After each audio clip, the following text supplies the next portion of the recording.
श्री शिवाय नमस्तु भीम हर हर महादेव। स्वागत है आपका हमारे चैनल एस्ट्रो ओम पर। दोस्तों, आप सभी लोग जानते हैं कि 20 मई 2024 को है सोमवार प्रदोष व्रत। अब आप कहेंगे कि भाई सोमवार प्रदोष व्रत में ऐसा क्या खास है, तो देखो यहाँ पर हम आपको बता दें, ये दोनों ही जो दिन है ये भगवान शिव जी के बहुत ही ज्यादा प्रिय दिन है और इन दोनों ही दिनों में भगवान शिव जी को बहुत आसानी से प्रसन्न किया जा सकता है और भगवान ये मनोकामना भी पूर्ण करते हैं।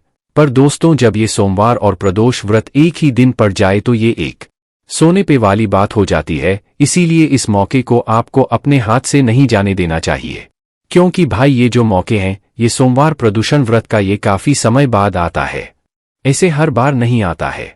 इसीलिए दोस्तों, आप लोगों को इस दिन 5 कनेर के फूल वाला उपाय जरूर करना चाहिए, क्योंकि 5 कनेर के फूल वाला उपाय वो उपाय है जिस उपाय को करने से आपकी जो भी मनोकामना होती है, आपकी जो भी दुख और परेशानी होती है वो सारी दूर होती है। और साथ ही में अगर आपको कोई काम नहीं भी बन रहा होता है, आपको किसी भी प्रकार की समस्या चल रही होती है, तो आपको उसमें भी यहाँ पर फायदा मिलता है।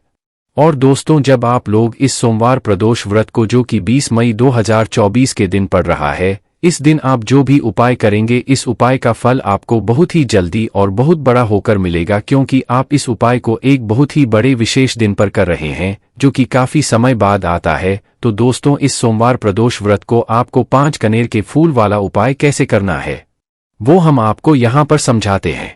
उससे पहले जब भी हम कोई उपाय करते हैं तो उस उपाय के बारे में हमें ये बात जानना होती है कि आखिर वे 5 कनेर के फूल वाला उपाय हमें करना कैसे है, किसको करना है, किस समय करना है और कहां पर करना है।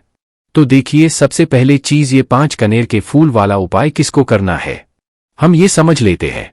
तो देखिए, ये वाला जो उपाय है ये घर में सभी सदस्यों को करने की जरूरत बिल्कुल भी नहीं है। घर में से अगर कोई एक बड़ा मुख्य सदस्य भी इस वाले उपाय को करेगा तो उसके पूरे घर परिवार को इस उपाय को करने का फल मिल जाएगा। पर वो एक घर का बड़ा मुख्य सदस्य होगा कौन जो कि इस वाले उपाय को करेगा? तो देखो, यहाँ पर हम बता दें कि 5 कनेर के फूल वाला जो उपाय है ये घर की बड़ी माताओं बहनों में से कोई भी एक माता बहन करेगी, ठीक है। इस बात का आपको ध्यान रखना है, अगर किसी कारणवश घर में माताएं बहनें उपस्थित ना हो या किसी कारणवश वो उपाय ना कर पा रही हो तो उस जगह पर फिर घर का कोई बड़ा व्यक्ति भी इस वाले उपाय को कर सकता है। फिर चाहे वो पुरुष ही क्यों ना हो, उसमें कोई भी दिक्कत वाली बात नहीं है, ठीक है। तो ये बात आप लोग समझ गए कि विशेष रूप से घर की जो बड़ी माताएं बहनें हो, उन माताओं बहनों में से कोई भी एक माता बहन इस 5 कनेर के फूल वाले कर सकती है। उसके बाद में दोस्तों, इस 5 कनेर के फूल वाले उपाय को हमें करना किस समय है? तो देखो, सोमवार का दिन और प्रदूषण व्रत का दिन, हम आपको बता दें कि दोनों ही समय बहुत ही उत्तम है इस उपाय को करने के लिए। चाहे आप सुबह के समय भी इस उपाय को करेंगे तो भी आपको बहुत ही अच्छा फल मिलेगा, और शाम के समय प्रदूष काल में करेंगे तो भी आपको इसका बहुत ही बड़ा फल मिलेगा। उसका क्या कारण है? क्योंकि शाम का जो समय होता है, प्रदूष काल का जो समय होता है, उस समय में दोस्तों ये प्रदूषण व्रत के दिन का सबसे अच्छा समय होता है, जिस समय भगवान शिव या प्रसन्न होते हैं। तो आप 5 कनेर के फूल वाले उपाय को सुबह के समय भी कर सकते हो और शाम के समय भी कर सकते हो।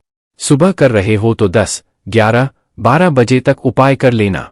बाकी सुबह सुबह जितना जल्दी हो सके उतना जल्दी उपाय करने की कोशिश करना तो ज्यादा अच्छा रहेगा। और शाम के समय की बात करें तो शाम को 6 बजे से लेकर रात 8 बजे के बीच में कभी भी आप उपाय करोगे, आपको उपाय का फल जरूर मिलेगा। तो इस बात को आप लोग समझ गए। अब ये जो 5 कनेर के फूल वाला उपाय है ये होगा कहाँ पर? क्या हमें घर पर करना है? ये हमें शिवजी के मंदिर में जाकर करना है। तो देखो, ये 5 कनेर के फूल वाला शिव जी के मंदिर में जाकर ही होगा, ये आपके घर पर नहीं होगा। इस बात का आप लोगों को विशेष रूप से ध्यान रखना है। तो आपको अपने घर पर क्या करना है कि भाई बस उपाय की तैयारी को करके शिवजी के मंदिर पहुंच जाना है। ये बात आप लोग समझ गए।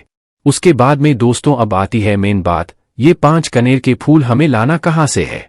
तो देखो, 5 कनेर के फूल अब आपको हमें बताने की जरूरत नहीं है कि ये पेड़ से आपको तोड़कर लाने हैं।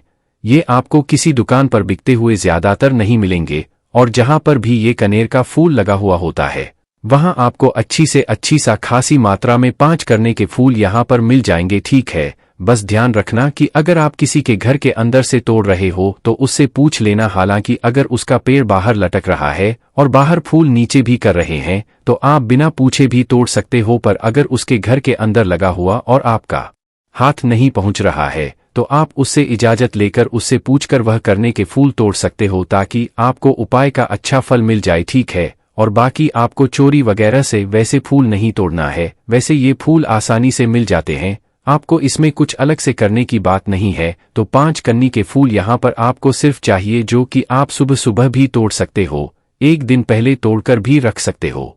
उस स्थिति में जब आपको सुबह सुबह एकदम से ये कनेर के फूल ना मिले तो आपके घर के आसपास जहां पर भी कनेर का पेड़ लगा हो वहां पर जाना और सिर्फ 5 कनी के फूल तोड़कर लेकर आ जाना।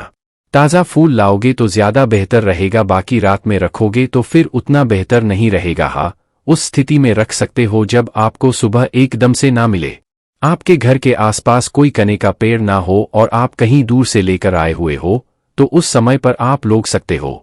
बाकी उपाय आप सुबह के समय भी कर सकते हो, शाम के समय प्रदोष काल में भी कर सकते हो। विधि वही रहेगी जो कि हम आपको इस वीडियो में बताने वाले हैं। तो देखिए, 5 कनेर के फूल तो आप अपने साथ में रखोगे, पर क्या सिर्फ 5 करने के फूल लेकर हम शिव जी के मंदिर पहुंच जाएंगे? नहीं, आपको इसके साथ में क्या करना है, अपने साथ में पूजन सामग्री भी रखना है। हम कम से कम वाली पूजन सामग्री बताते हैं। बाकी जो लोग प्रतिदिन शिव जी के मंदिर पूजन करने के लिए जाते हैं, पूजन सामग्री लेकर जाते हैं, वो वैसे के वैसे लेकर जा सकते हैं, उसमें कोई भी दिक्कत वाली बात नहीं है। तो आपको करना क्या है? तो देखो, सुबह के समय आप उपाय कर रहे हो तो कम से कम 1 लोटा जल, वो भी मिट्टी का जल।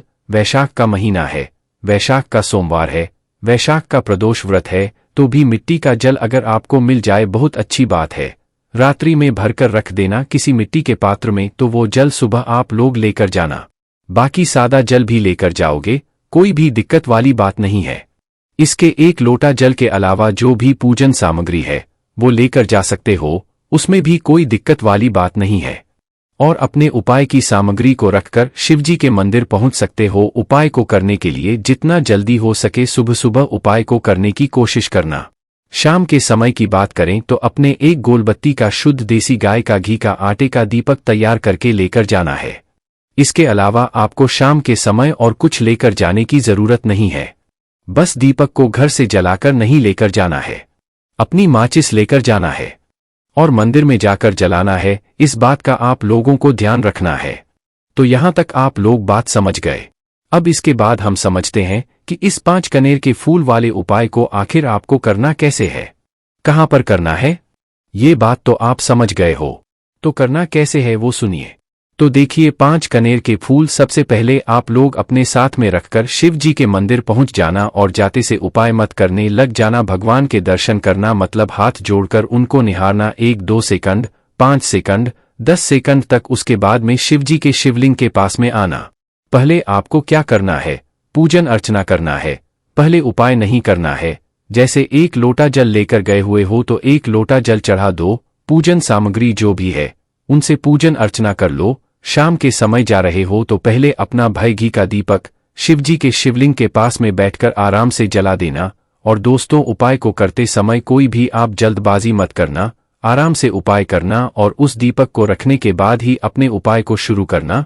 तो से ही आपकी पूजा अर्चना हो जाए, आपके सारे काम हो जाए। उसके बाद में आपको क्या करना है, अपने 5 कनेर के फूल निकालकर अपने सामने रख लेना है। और ये वाला जो उपाय है ये आप अपने सीधे हाथ की हथेली से करोगे। इस बात का भी ध्यान रखना है, ये कुछ उपाय की ऐसी छोटी छोटी बातें हैं जिन पर बहुत सारे लोग ध्यान नहीं देते हैं और फिर उनका उपाय काम नहीं करता है। तो वो कहते हैं कि उपाय काम नहीं करा, इसलिए इन छोटी छोटी बातों का आप ध्यान रखो। उसके बाद देखो उपाय कैसे काम नहीं करता। तो भाई, आपके 5 कनेर के फूल तैयार हैं, आपके सामने रखे हुए हैं। अब इन 5 कनेर के फूलों को आपको 5 चढ़ाना है। जो 5 जगहें हम आपको बता रहे हैं, और ये 5 जगहें शिवलिंग के ऊपर ही हैं, कहीं आपको उठकर भी नहीं जाना है। तो बैठे बैठे भी आप लोग उपाय कर सकते हो। तो भाई, 5 कनेर के फूलों में से सबसे पहला कनेरी का फूल आप लोग उठा लो। और पहला कनेरी का फूल उठाकर आपको कहां पर चढ़ाना है? इसे चढ़ाना है आपको सबसे पहले भगवान गणेश जी वाले स्थान पर। अब शिवलिंग के ऊपर ही जो गणेश जी का स्थान होता है वहां पर चढ़ाना है। गणेश जी के मूर्ति पर नहीं चढ़ाना है। तो शिवलिंग के ऊपर जो गणेश जी का स्थान होता है वहां पर सबसे पहला कनेरी का फूल चढ़ाना है। कुछ इस प्रकार से सबसे पहले तो आप पता कर लो कि जो जलाधारी होती है, जलाधारी के राइट हैंड साइड मतलब सीधे हाथ की तरफ जो जलाधारी होती है, सीधे हाथ की तरफ की भाई उधर होता है गणेश जी का स्थान है ना। तो आपको उस गणेश जी वाले स्थान पर अपना पीला कनेर का फूल लेना है और खिला हुआ भाग शिवलिंग की तरफ करके समर्पित कर देना है गणेश जी वाले स्थान पर, ठीक है। और डंडी का भाग अपने आप जलाधारी की तरफ हो जाएगा है ना। तो भाई पहला फूल गणेश जी वाले स्थान पर समर्पित करने के बाद अपना दूसरा फूल निकाल लेना और दूसरा फूल निकालकर आपको समर्पित करना है भगवान कार्तिक जी वाले स्थान पर। अब ये जो स्थान है ये आप बहुत आसानी से जान जाओगे। आपने पहला फूल गणेश जी वाले स्थान पर समर्पित किया मतलब जलाधारी के राइट हैंड साइड पर सीधे हाथ की तरफ, और जो दूसरा फूल है ये जलाधारी के लेफ्ट हैंड साइड मतलब उल्टे हाथ की जलाधारी होगी, वहां पर कोने में आपको समर्पित करना है, ठीक है, जो कि कार्तिकेय जी का स्थान होता है ना। तो दूसरा फूल कार्तिकेय जी वाले स्थान पर समर्पित करने के बाद खिला हुआ शिवलिंग की तरफ करके रखना है। इस बात का ध्यान रखना है, ठीक है। उसके बाद में अब बात आती है तीसरे नंबर के फूल की। जो तीसरे नंबर का फूल आपको चढ़ाओगे माता अशोक सिंदूर जी वाले स्थान पर, ठीक है। अब ये माता जी का स्थान कहाँ पर होता है? ये भगवान गणेश जी और भगवान कार्तिक जी के बीच में जो जलाधारी होती है, बिल्कुल जलाधारी के बिल्कुल बीचों बीच का जो हिस्सा होता है वो माता अशोक चंद्र जी का होता है। तो भाई उस स्थान पर आप लोगों को अपना तीसरा कनेर का फूल चढ़ा देना है। खिला हुआ भाग शिवलिंग की तरफ करके ही रखना है, इस बात का आप लोगों को ध्यान रखना है। तो तीसरा कनेर का फूल माता अशोक चंद्र जी वाले स्थान पर आपको चढ़ा देना है। उसके बाद में दोस्तों चौथे कनेर के फूल की अगर हम लोग बात करें तो ये चौथा कनेर का फूल शिवजी की 5 पेटियों वाले स्थान पर आपको समर्पित करना है। मतलब कि शिवलिंग ऊपर एक पात्र टंगा हुआ होता है, जिस पात्र के अंदर से बूंद बूंद करके शिवलिंग के ऊपर जल टपकता है। और अभी इस समय आप लोगों को अपने मंदिरों में ये पात्र जरूर टंगा हुआ मिलेगा, क्योंकि अभी गर्मी का मौसम चल रहा है। तो आपको उस पात्र के अंदर शिव जी की 5 बेटियों का नाम लेते हुए इस चौथे नंबर के कन्हैया के फूल को समर्पित करना है। कैसे समर्पित करोगे? पहले जया मतलब उस चौथे नंबर के फूल को अपने हाथ सीधे हाथ के तिल्ली में रखकर जया, विषहरा, शामली, बारी, दौतली और देव, ये 5 नाम लोगे। उसके बाद इस फूल को उस पात्र के अंदर समर्पित कर दोगे। अगर कारणवश वो पात्र उस समय ना टंगा हुआ हो शिवलिंग के ऊपर या मंदिर में ना उपस्थित हो तो भैया शिवजी के 5 बेटियों का नाम लेकर इस चौथे नंबर के फूल को आप लोग जलाधारी के पास में मतलब शिवलिंग के कटी भाग के पास में रख सकते हो। मतलब जलाधारी के ऊपर जहां पर शिवलिंग रखा हुआ है उस शिवलिंग के पास में जलाधारी के ऊपर कहीं पर भी चौथे नंबर के फूल को शिवजी के 5 बेटियों का नाम लेकर आप लोग समर्पित कर दो, ठीक है। अब आपकी 4 फूल समर्पित हो गए। अब आपके पास 5वां और आखिरी फूल बचा हुआ होगा। इस 5वें और आखिरी फूल को आपको कहां पर समर्पित करना है? बहुत सारे लोग समझ ही गए होंगे कि शिवलिंग के ऊपर समर्पित करना है, पर दोस्तों अभी तक आपने जो फूल समर्पित किए हैं वो खिला हुआ भाग शिवलिंग की तरफ करके समर्पित किए हैं। पर जब आप इस 5वें नंबर के कन्हैया के फूल को शिवलिंग के ऊपर समर्पित करोगे तो ये जो खिला हुआ फूल का भाग होगा ये जलधारी की तरफ होगा। मतलब सामने की तरफ शिवलिंग को जो हम सामने से देखते हैं तो भाई सामने की तरफ जो है इस कन्हैया के फूल का खिला हुआ भाग होना चाहिए। इस बात का आप लोगों को ध्यान रखना है। खिला हुआ भाग कनेर का जो है शिवलिंग के ऊपर रखने के बाद आपको भगवान से मतलब अपनी मनोकामना बोल देना है। जैसे ही 5वें नंबर का कनेर का फूल समर्पित करते हो भगवान से अपनी वो मनोकामना भूलना जिस मनोकामना के लिए आप लोग अपना ये वाला उपाय कर रहे हो, या कोई भी जो दुख और परेशानी है उसके लिए अगर आप उपाय कर रहे हो तो अपनी वह दुख और परेशानी भूलना। बस दोस्तों आपकी जो भी मनोकामना हो, जो भी काम हो वो बोलने के बाद आप भगवान से 2 मिनट प्रार्थना कर लेना। 2 मिनट भगवान के नाम का जाप कर लेना, श्री शिवाय नमस्तुभ्यम जाप कर लेना। बस दोस्तों आपका यहाँ पर ये वाला उपाय पूरा हो जाता है।